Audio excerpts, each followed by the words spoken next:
இயேசு கிறிஸ்துவின் இனிய நாமத்தில் வாழ்த்துக்கள். இந்த நாளிலும் லூக்கா எழுதின சுவிசேஷம் 8வது அதிகாரம் 19ஆம் வசனம் 20ஆம் வசனம் 21வது வசனத்தை நாம் தியானிக்கப் போகிறோம்.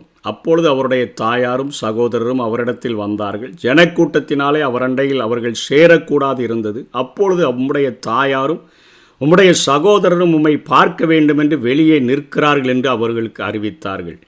அதற்கு அவர், தேவனுடைய வசனத்தை கேட்டு அதன்படி செய்கிறவர்களே எனக்கு தாயும் எனக்கு சகோதரருமாய் இருக்கிறார்கள் என்றார்.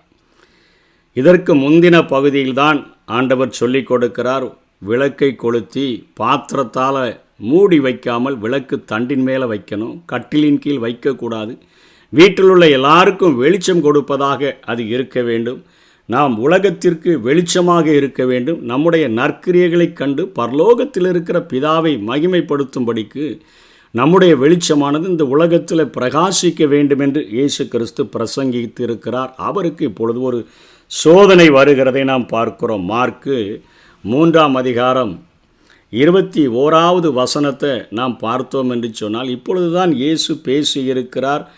உறவுகளின் மூலமாக நம்முடைய வாழ்க்கையில் சத்துருவானவன் வெளிச்சத்தை இருளாக அவன் மாற்ற முடியும் என்று சொல்லி, இங்கே மார்க்கு 3ஆம் அதிகாரம் 21வது வசனத்தில் அவருடைய இனத்தார் இதை கேட்டபோது அவர் மதிமயங்கி இருக்கிறார் என்று சொல்லி அவரை பிடித்து கொள்ளும்படி வந்தார்கள். இயேசு அவர்கள் எதற்காக வந்திருக்கிறார் என்பதை அறிந்து கொண்டார். இயேசு கிறிஸ்துவினுடைய ஊழியத்திலே பரிசேயர்கள் சதுசேயர்கள் அவரை பகைக்கிறார்கள், யூதர்களின் மூப்பர்கள் அவரை பகைக்கிறார்கள், செங்குத்தான பாறையிலிருந்து தலைகீழாக தள்ளி அவரை கொலை செய்ய முற்படுகிறார்கள். இப்படிப்பட்ட சூழ்நிலையின் மத்தியிலே ஊழியத்தை செய்கிற இவர் இத்தனை பிரச்சனைகளை ஏற்படுத்துகிறாரே என்று சொல்லி அவருடைய உறவினர்கள் கேட்டபொழுது அவர் மதிமயங்கி இருக்கிறார் என்று சொல்லி அவரை பிடித்து கொள்ளும்படி வந்தார்கள் என்று சொல்லி பார்க்கிறோம். 31வது வசனத்தில் அப்பொழுது அவருடைய சகோதரரும் தாயாரும் வந்து வெளியே நின்று அவரை அழைக்கும்படி அவரிடத்தில் ஆள் அனுப்பினார்கள் என்று மார்க்கு 3:31 பார்க்கிறோம். அவரை சுற்றிலும் உட்கார்ந்திருந்த ஜனங்கள் அவரை நோக்கி, இதோ உம்முடைய தாயாரும் உம்முடைய சகோதரரும் வெளியே நின்று உம்மை தேடுகிறார்கள் என்று சொல்லி நாம் பார்க்கிறோம். அதனைத் தொடர்ந்து அவர்களுடைய ஊர்லேயும் எப்படி பேசுகிறாங்க, மார்க்கு 6:3 இவன் தச்சன் அல்லவா, மரியாளுடைய குமாரன் அல்லவா, யாக்கோபு யோசே யூதா சீமோன் என்பவர்களுக்கு சகோதரன் அல்லவா, இவன் சகோதரிகளும் இங்கே நம்மிடத்தில் இருக்கிறார்கள் அல்லவா என்று சொல்லி அவரை குறித்து இடரல் அடைந்தார்கள் என்று சொல்லி நாம் பார்க்கிறோம். அத்தனையாக இயேசுவினுடைய வெளிச்சம், அவர் நான் உலகத்திற்கு ஒளியாக இருக்கிறேன் என்று சொல்லுகிறாரே, அவரையுமே தங்கள் உறவுகளை பயன்படுத்தி அவரை வீட்டுக்கு பிடிச்சு கொண்டு போகும்படியாக அங்கே வந்து நிற்கிறதை நாம் பார்க்கிறோம். அந்த நேரத்தில் அவர்களுடைய சகோதரர்களும் கூட இயேசு கிறிஸ்துவே அவர்கள் மேசியா என்று நம்பவில்லை என்பதற்கு யோவான் 7ஆம் அதிகாரம் 5ஆம் வசனத்தில் அவருடைய சகோதரரும் அவரை விசுவாசியாதபடியினால் இப்படி சொன்னார்கள் என்று பார்க்கிறோம். ஆகவே சகோதரரும் தாயும் கூட ஊழியத்தில் இவ்வளோ பிரச்சனைகள் வருகிறது, போராட்டங்கள் வருகிறது, பெரியவங்களெல்லாம் பகைக்கிறாரே, ஆகவே அவரை கொஞ்சம் அட்வைஸ் பண்ணுவோம் என்று சொல்லி நினைத்திருப்பார்கள் போல் அவர்களும் பிடித்து கொள்ளும்படியாக வந்திருக்கிறதை நாம் பார்க்கிறோம். அவருடைய தாயும் தற்காலிகமாக சந்தேகப்பட்டது போல காரியங்கள் தோன்றுகிறதை பார்க்கிறோம்.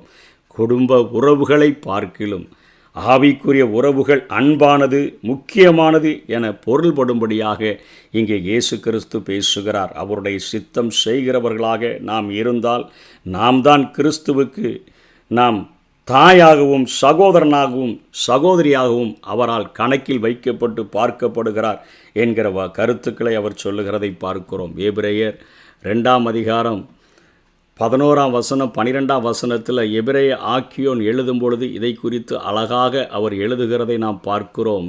எப்படியெனில் பரிசுத்தம் செய்கிறவரும் பரிசுத்தம் செய்யப்படுகிறவர்களுமாகிய யாவரும் ஒருவரால் உண்டாயிருக்கிறார்கள், இது நிமித்தம் அவர்களை சகோதரர் என்று சொல்ல அவர் வெட்கப்படாமல் உம்முடைய நாமத்தை என் சகோதரருக்கு அறிவித்து சபை நடுவில் உம்மை துதித்து பாடுவேன் என்று சொல்லி நாம் பார்க்கிறோம். ஆண்டவர் சகோதரர் என்று சொல்ல வெட்கப்படாமல் இருப்பதற்கு காரணம் அவருடைய வார்த்தைகளை கேட்டு அவைகளின்படி நாம் செய்கிறவர்களாக இருந்தோம் என்று சொன்னால் அவர்கள்தான் எனக்கு தாய் எனக்கு சகோதரர் என்று சொல்லி லூக்கா 8:21 சொல்லுகிறார். அதற்கு அவர், தேவனுடைய வசனத்தை கேட்டு அதன்படி நடக்கிறவர்களே எனக்கு தாயும் எனக்கு சகோதரருமாய் இருக்கிறார்கள் என்று சொல்லி இயேசு கிறிஸ்து கற்றுக் கொடுக்கிறதை நாம் பார்க்கிறோம். இந்த உலகத்தில் உறவுகள் ஆண்டவரை விட்டு நம்மை பிரித்து நம்மை எப்படியாகிலும் ஆண்டவருக்கு வெளிச்சமாய் வாழ முடியாதபடி, பிரகாசிக்க முடியாதபடி நம்மை தடுக்கிற சூழ்நிலைகள் உருவாகலாம்.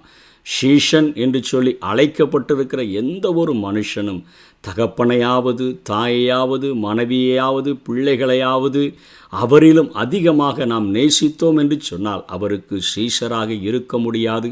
ஒருவன் தன்னைத்தானே வெறுத்து தன் சிலுவையை அனுதினமும் எடுத்துக்கொண்டு என்னை பின்பற்றாதவன் எனக்கு சீஷனாய் இருக்க மாட்டான் என்று ஆண்டவர் சொல்லி இருக்கிறபடினால, ஆண்டவரா குடும்பமா என்று வரும்பொழுது ஆண்டவருக்கு முதலிடம் கொடுக்கிறவர்களாக, இந்த உலகத்தினுடைய சிற்றின்பங்களா ஆண்டவரா என்று வரும்பொழுது ஆண்டவருக்கு முதலிடம் கொடுக்கிறவர்களாக, பிள்ளைகளும் கூட ஆண்டவரா பெற்றோரா என்று வரும்பொழுது ஆண்டவருடைய வார்த்தைக்கு விரோதமாக பெற்றோர்கள் செய்ய சொன்னால் அதிலிருந்து நாமை தப்புவித்து கொண்டு, பிள்ளைகளே உங்கள் பெற்றாருக்கு கர்த்தருக்குள் கீழ்ப்படியுங்கள், இது நியாயம் என்று சொல்லப்படுகிறதை கர்த்தருக்கு முதலிடம் கொடுத்து முதலாவது தேவனுடைய ராஜ்யத்தையும் அவருடைய நீதியையும் தேடுகிறவர்களாக நாம் வாழுவோம். கர்த்தர் தாமே நம்மை ஆசீர்வதிப்பாராக.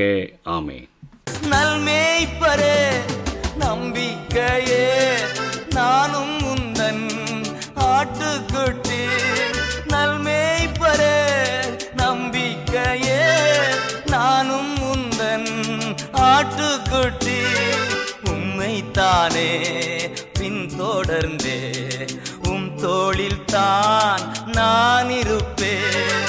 உம்மைத்தானே பின்தொடர்ந்தே உம் தோளில் தான் நான் இருப்பேன்.